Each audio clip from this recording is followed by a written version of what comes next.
Hello guys, एक बार फिर से स्वागत करता हूं मैं आपका the ultimate guide to the programming and the Python के बेसिक्स के इस सेशन में। और आज मैं आपको बताऊंगा कुछ और चीज़ों के बारे में।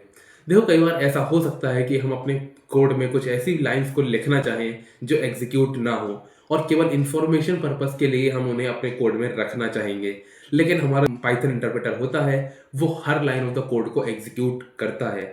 ऐसा हो सकता है ना कि जैसे आज मैंने कोई कोड लिखा या कोई प्रोजेक्ट बनाया, और आज से 6 महीने बाद या 4 महीने बाद जब मैं खुद ही उस प्रोजेक्ट को देखूं, तो मुझे खुद ही समझ में ना आए कि उसमें क्या चल रहा है। मैं भूल जाऊं कि कौन सा ब्लॉक ऑफ द कोड किस पार्ट ऑफ द प्रोजेक्ट के लिए बनाया गया था, किस ब्लॉक में क्या वर्किंग की गई थी। तो मैं बिल्कुल चाहूंगा कि आज उस कोड को या प्रोजेक्ट को बनाते समय मैं हर ब्लॉक ऑफ द कोड के ऊपर या आसपास कुछ ऐसी लाइंस को डालकर छोड़ दूं जो आने वाले समय में, फ्यूचर टाइम में मुझे ये बताती रहें कि किस ब्लॉक ऑफ द कोड में क्या काम किया गया था, कौन सा ब्लॉक किस पार्ट ऑफ द प्रोजेक्ट के लिए बनाया गया था, ताकि अगर मैं चीज़ों को भूल भी जाऊं तो मुझे उन्हें याद आने में आसानी हो जाए।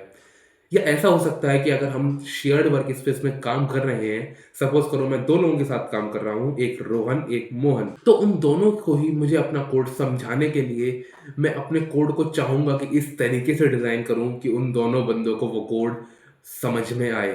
तो इन दोनों ही केसेस में या ऐसे कुछ और केसेस में जहां हम चाहते हैं कि अपने प्रोग्राम में कुछ लाइंस को लिखें जो एग्जीक्यूट ना हो और केवल इंफॉर्मेशन प्रोवाइड करने का काम करें, हम यूज करते हैं पाइथन कमेंट्स का। तो चलते हैं अपनी कंप्यूटर स्क्रीन की तरफ और आज बात करेंगे इन्हीं कुछ पाइथन कमेंट्स के बारे में, एस्केप कैरेक्टर सीक्वेंस के बारे में, और प्रिंट स्टेटमेंट के बारे में भी कुछ और चीज़ों को जानेंगे। तो लेट्स गेट स्टार्टेड।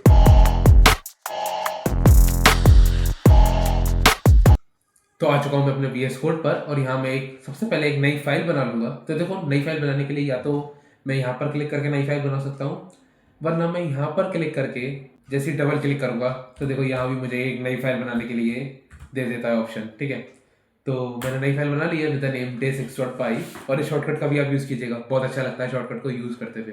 ठीक है, तो अब मैं यहाँ इसमें लिखूंगा एक प्रिंट स्टेटमेंट। अब तो आपको भी पता चल गया है कि प्रिंट स्टेटमेंट को लिखने का सही तरीका क्या होता है, कैसे हम नागराज को बिना नाराज किए एक अच्छा सा प्रिंट स्टेटमेंट लिख सकते हैं। तो कमेंट करो हेलो वर्ल्ड को लिखने के प्रिंट स्टेटमेंट थे, और जिसका भी प्रिंट स्टेटमेंट बिल्कुल ठीक होगा मैं उसे एक हर्ट दूंगा। ठीक है, तो फिलहाल के लिए तो मैं आ जाता हूँ अपने प्रिंट स्टेटमेंट पे, और यहाँ मैं प्रिंट कराऊंगा hello Python I am a good boy.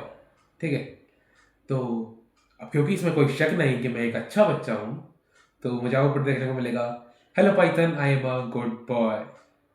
पर क्या हो अगर मैं इसमें एक एंटर मारूं और लिखना चाहूँ एंड दिस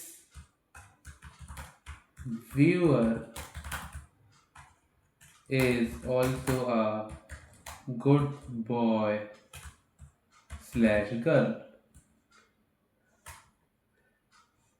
ओ, ये तो रेड लाइन आ गई, ये तो खतरे की निशानी है ना दोस्तों। मतलब पाइथन देवता हमारी इस हरकत से नाराज हो चुके हैं। तो रन करते हैं और पूछते हैं इनकी नाराजगी का क्या कारण है।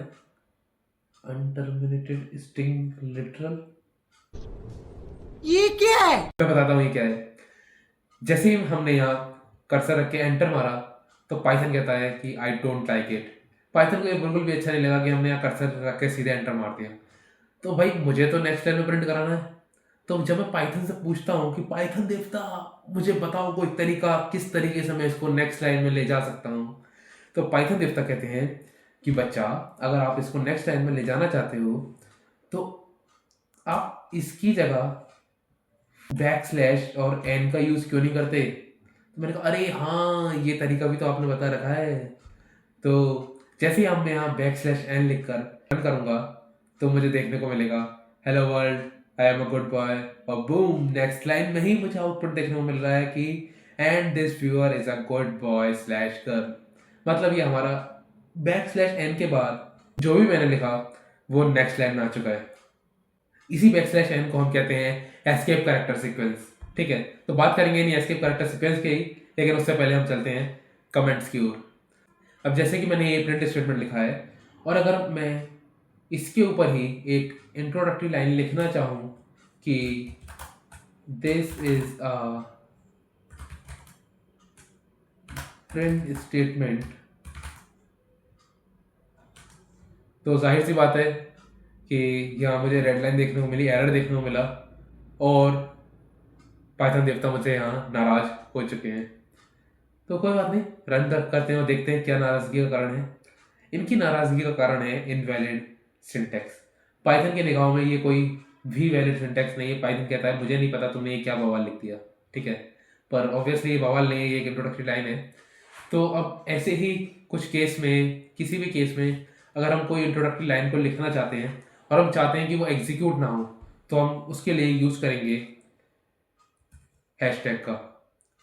हाँ, यही हैशटैग शिफ्ट और 3 को दबाकर जो आता है, इस हैशटैग को। अब देखो, अब मैं इसको अगर रन करके देखूंगा तो ये सक्सेसफुली रन हो चुका है। ये प्रिंट कर रहा है, hello Python, I am a good boy and this viewer is also a good boy slash girl. मतलब इसने इस लाइन को इग्नोर कर दिया है। जी हाँ, इग्नोर कर दिया है। बहुत तेज हो रहा है, बहुत तेज हो रहा। और यही तो हमें कराना था। अब अगर मैं एक और प्रिंट स्टेटमेंट लिखूं कि today we are learning comments, और इसके लिए भी अगर मैं एक कमेंट लिखना चाहूँ तो इसके ऊपर ही मैं लिख देता हूँ hashtag this is today's learning, ठीक है। तो अब मैं इसको रन करूंगा तो देखो ये भी सक्सेसफुली रन हो चुका है।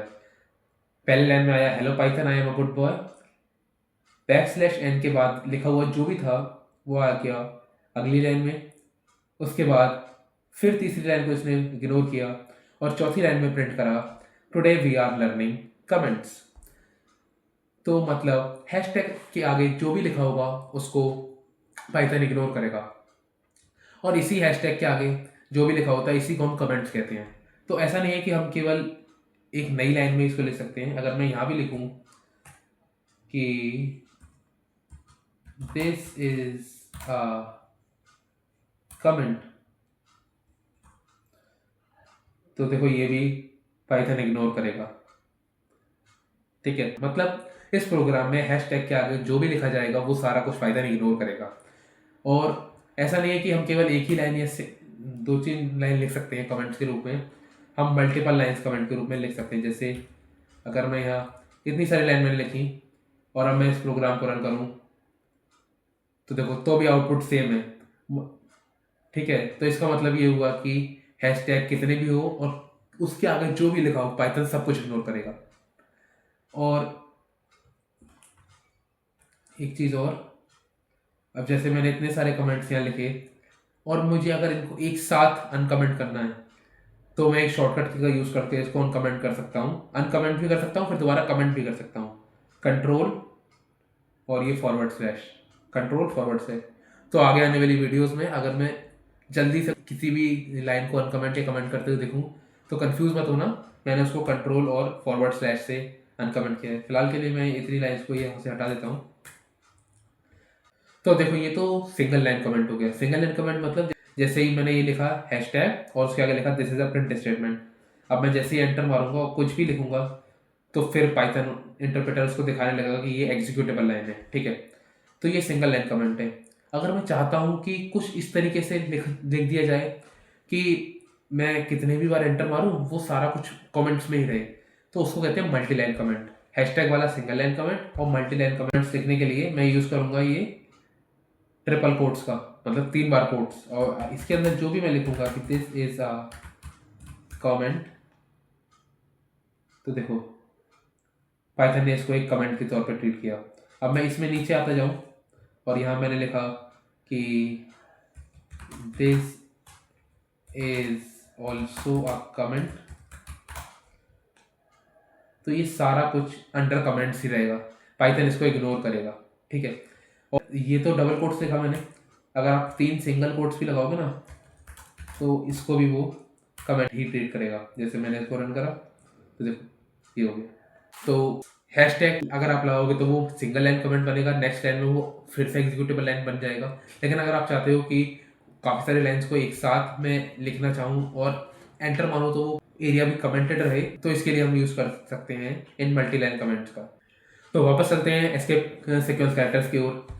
मैंने यहाँ अपने नोट्स में लिखा हुआ भी है कि escape sequence are the backslash based codes used inside the strings to type special characters like a new line, tab codes और backslash that are hard to write normally. जैसे कि हमने वहाँ पर मैनुअली एंटर मारा था तो हमें एरर देखने को मिला था, पाइथन देवता नाराज हो गए थे, इसलिए हम बैकस्लैश एन का यूज़ करा था ताकि हमें न्यू लाइन भी मिल जाए। ठीक है, तो चलेंगे कुछ और एस्केप सीक्वेंस कैरेक्टर्स की ओर जिनके बारे में आज हम जानेंगे। देखो, अगर मैं चाहता हूँ कि मैं प्रिंट स्टेटमेंट में ये लिखा मैंने हेलो वर्ल्ड, और अगर मैंने इसको रन करा तो मुझे आउटपुट देखने को मिला hello Python I am a good boy, and अगली लाइन में and this viewer is also a good boy slash girl, और अगली लाइन में मिला हेलो वर्ल्ड, उसके अगली लाइन में मुझे मिला today we are learning comments. अब अगर मैं चाहूँ कि मैं इस हेलो वर्ल्ड में जो ये वर्ल्ड है इसको डबल कोट्स में लिखना चाहूँ, तो मैं यहाँ डबल कोट्स लगा देता हूँ, ये लगाया डबल कोट्स। ठीक है, भाई यहाँ तो मुझे एरर देखने को मिल गया। भाई मैंने तो ठीक लगाया कि हेलो, फिर एक डबल कोट्स, फिर एक है डबल कोट्स, फिर ये क्लोज हो गया। तो देखो यहाँ एरर देखने को हमें इसलिए मिला क्योंकि हमें तो पता है कि ये वाला डबल कोट्स जो है ये स्ट्रिंग शुरू करने का है, ये वाला डबल कोट्स स्ट्रिंग एंड करने का है, और ये बीच में हम प्रिंट करना चाहते हैं। लेकिन पाइथन को नहीं पता ना, पाइथन इंटरप्रेटर को ये नहीं पता कि इस तरीके से यहाँ पर अरेंजमेंट किया गया है। उसके लिए तो यहाँ पर ये एक डबल कोट शुरू हुए, यहाँ पर खत्म हो गए। फिर पाइथन कहता है कि यार ये तो समझ में आता है, चलो ठीक है तुमने स्ट्रिंग लिखा है, उसके बाद ये क्या लिख दिया, ये तो कोई वैलिड ऑब्जेक्ट ही नहीं है। ये वही एरर आ रहा है जो हमने अभी पीछे देखा था कि हमें प्रिंट स्टेटमेंट को एक वैलिड ऑब्जेक्ट देना होता है, लेकिन ये पाइथन के लिखाओं में कोई वैलिड ऑब्जेक्ट नहीं है। फिर चलो हमने डबल कोट शुरू करे, फिर कहता है चलो ये भी ठीक है स्ट्रिंग है, समझ में आता है, लेकिन ये बीच वाला उसको समझ में नहीं आ रहा। तो अब इसके लिए हम क्या करेंगे, इसके लिए हम फिर से एक एस्केप कैरेक्टर सीक्वेंस का यूज़ करेंगे, और उसमें क्या करेंगे, यहाँ पर हम बैक स्लैश शुरू कर देंगे, इन दोनों पर ना बैक स्लैश लगा देंगे। देखो अब जैसे ही मैं इसको रन करूँगा तो मुझे देखो जो ये हेलो वर्ल्ड का जो वर्ल्ड था ये मुझे अंडर कोट्स देखने को मिल गया। बैक स्लैश एन जो है वो एस्केप सीक्वेंस कैरेक्टर है, और भी कोई एस्केप सीक्वेंस कैरेक्टर हमें अगर लिखना हो तो हम बैक स्लैश का यूज़ करेंगे, उसके बाद कैरेक्टर्स रिप्लेस हो जाते हैं। मतलब बैक स्लैश तो पहचान है एस्केप सीक्वेंस कैरेक्टर की, उसके आगे जो भी लिखा जाएगा उसका एक मतलब होगा। अब जैसे अगर मैं नोट्स पर आऊँ तो मैंने यहाँ लिखा हुआ है N for new line, T for tab, single और डबल कोट्स फॉर कोट्स, और एक और बैक स्लैश अगर हम प्रिंट करना चाहते हैं बैक स्लैश को ही। ठीक है, तो बैक स्लैश तो हो गई एस्केप कैरेक्टर सीक्वेंस शुरू करने की पहचान। उसके बाद मैंने यहाँ जैसे लिखा डबल कोट्स, तो मुझे डबल कोट्स देखने को मिल गए। अगर मैं लिखूँ सिंगल कोट्स और अब इसको रन करूँ तो यहाँ मुझे ये सिंगल कोट्स में देखने को मिल गया। ठीक है, और अगर मैं एक और यहाँ लिखूँ, ठीक है, तो अब देखो यहाँ मुझे ये भी देखने को मिल जाएगा। तो ये है एस्केप सीक्वेंस कैरेक्टर्स, और इनका यूज़ हम इसलिए करते हैं ताकि हम अपने प्रिंट आउटपुट में कुछ चीज़ों को अगर हाईलाइट करना चाहें, या जैसे न्यू लाइन चाहिए, टैब चाहिए, तो उसका हम प्रिंट स्टेटमेंट में ले सकें। जो अगर मैनुअली हम लिखेंगे, जैसे हमने मैनुअली उसको डबल कोट्स को लिखना चाहा तो वो एरर आ गया, तो इसलिए एस्केप सीक्वेंस कैरेक्टर्स का ही हम यूज़ करते हैं, और वही यूज़ कर सकते हैं, उसके बिना हम नहीं लिख सकते इन चीज़ों को। ठीक है, तो ये था कुछ एस्केप सीक्वेंस कैरेक्टर्स के बारे में। और अब मैं चलता हूँ प्रिंट स्टेटमेंट की तरफ, जहाँ मैं आपको बताऊँगा प्रिंट स्टेटमेंट के बारे में कुछ और बातें। जो पहली बात जो मैं आपको बताना चाहता हूँ वो ये कि प्रिंट स्टेटमेंट में आप मल्टीपल वैल्यूज़ भी दे सकते हो। जैसे यहाँ मैंने लिखा हे कॉमा 6 कॉमा 7, तो मुझे आउटपुट में देखने को मिलेगा हे स्पेस के बाद 6 स्पेस के बाद 7। अब इसका एक पैरामीटर भी होता है सेपरेटर, जैसे यहाँ मैं लिखूँ कॉमा SEP इक्वल्स टू, और अगर मैं इसमें ये अंडरस्कोर डाल दूँ तो मुझे अपने आउटपुट में ये तीनों वैल्यूज़ इस अंडरस्कोर से सेपरेट होती हुई दिखाई देंगी। तो जैसे कि यहाँ पे आप देख ही सकते हो, हे के बाद अंडरस्कोर, फिर 6, फिर अंडरस्कोर और फिर 7। तो जब भी आप अपने प्रिंट आउटपुट को किसी भी गिवन कैरेक्टर से सेपरेट करना चाहते हो तो आप इस SEP पैरामीटर का यूज़ करके उसको कर सकते हो, जैसे कि मैंने यहाँ पर किया है। अब इसका एक और पैरामीटर होता है और वो होता है एंड, END इक्वल्स, अगर मैं इसमें डाल दूँ 0099, तो इसका क्या मतलब होता है? इसका मतलब ये होता है कि अगर मैं अपना अगला प्रिंट स्टेटमेंट लिखूं और उसमें लिखूं प्रिंट हेलो, तो मुझे यहाँ आउटपुट में देखने को मिलेगा हे _6_7, फिर 0099 और फिर अगला प्रिंट स्टेटमेंट। मतलब इस END में जो भी मैंने लिखा वो मेरे अगले प्रिंट स्टेटमेंट से मुझे पहले देखने को मिलेगा।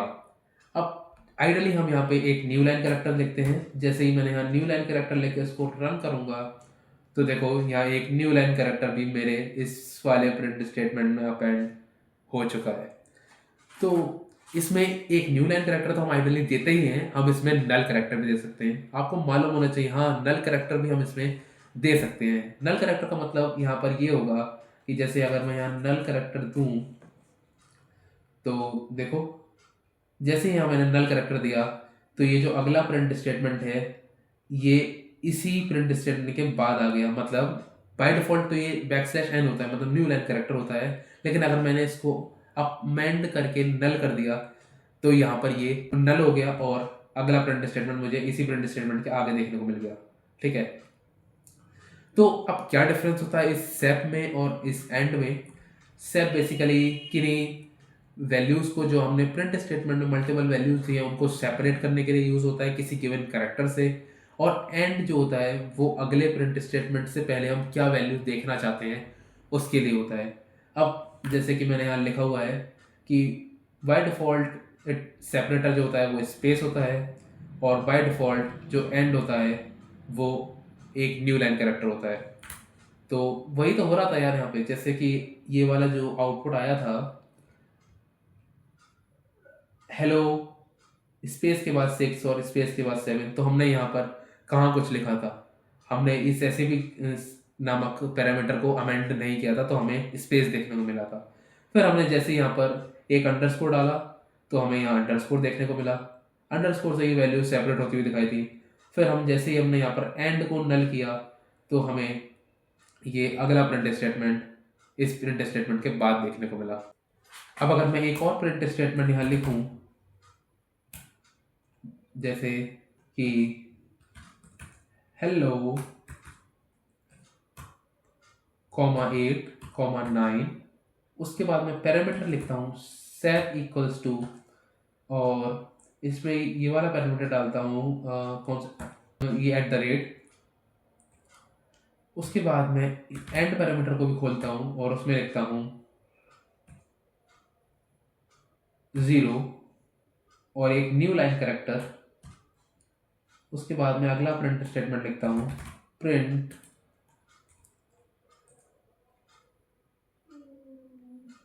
पाइथन। तो अब मुझे इसमें देखने को मिलेगा हेलो @8 @9, उसके बाद ये एंड में मैंने जो लिखा 0 और ये न्यू लाइन कैरेक्टर भी यहाँ इसमें अपेंड हो गया मेरे इस प्रिंट स्टेटमेंट में। उसके बाद मुझे देखने को मिला पाइथन। ठीक है, तो बाय डिफॉल्ट तो मैं जैसे कि मैंने बताया ये स्पेस होता है और ये जो होता है वो एक न्यू लाइन कैरेक्टर होता है, लेकिन अगर हम इसको अमेंड करना चाहें तो हम अपनी मर्जी से इसमें कुछ भी देकर इसको अमेंड कर सकते हैं। तो अब देखो यही तो बाय डिफॉल्ट आउटपुट आता है इसका। उम्मीद करता हूँ आपको समझ में आया होगा। अब ये जो तीसरा पैरामीटर जो यहाँ मैंने लिखा है वो है 5, ये बेसिकली राइट लोकेशन को अमेंड करने के लिए यूज़ होता है। बाय डिफॉल्ट ये होता है sys.stdout, बेसिकली आपका ये कंसोल जहाँ पर ये आउटपुट आपका आ रहा है। तो इस पैरामीटर के बारे में मैं आपको अगली आने वाली वीडियोस में बताऊंगा। अभी के लिए मैंने केवल यहाँ पे इसलिए लिख दिया ताकि आपको एक याद में रहे, ध्यान में रहे कि एक फाइल नाम का भी पैरामीटर होता है जो राइट लोकेशन को अमेंड करने के लिए यूज़ होता है। अब एक और चीज़ मैंने यहाँ लिखी है कि दीज पैरामीटर्स आर ऑप्शनल, मतलब अगर आप ये SCP एंड या फाइल नाम इनमें से कोई भी कैरेक्टर ना दो तो भी आपका प्रिंट स्टेटमेंट चलेगा। मल्टीपल वैल्यूज ना भी दो तो सिंगल वैल्यूज से भी आपका अंडरस्टैंडिंग चलेगा। जैसे कि यहाँ चल रहा है ना कि मैंने यहाँ पर कहाँ कुछ लिखा, यहाँ पर ना मैंने एंड दिया ना ही सेप्ट दिया, लेकिन फिर भी मुझे इसका आउटपुट देखने को मिला, hello Python I am a good boy. Next line में and this viewer is a good boy slash guy, और यहाँ ये जो न्यू लाइन अपेंड हुई है वो इस न्यू लाइन कैरेक्टर की वजह से हुई है जो मैंने यहाँ दिया है। तो उम्मीद करता हूँ दोस्त आपको ये समझ में आया होगा आज का सेशन, और मज़ा भी बहुत आ रहा होगा। और अगर अभी तक आपने प्लेलिस्ट को बुकमार्क करके सेव नहीं करा है तो यहाँ क्लिक करके इसको बुकमार्क कर लो गाइज और सेव कर लो, क्योंकि इसी में सारी वीडियोस आने वाली हैं एक एक करके, और मैं नहीं चाहता कि आपसे कोई भी वीडियो यहाँ पर मिस हो। तो अभी के लिए इतना ही guys. Thank you guys for watching this video and I will see you next time.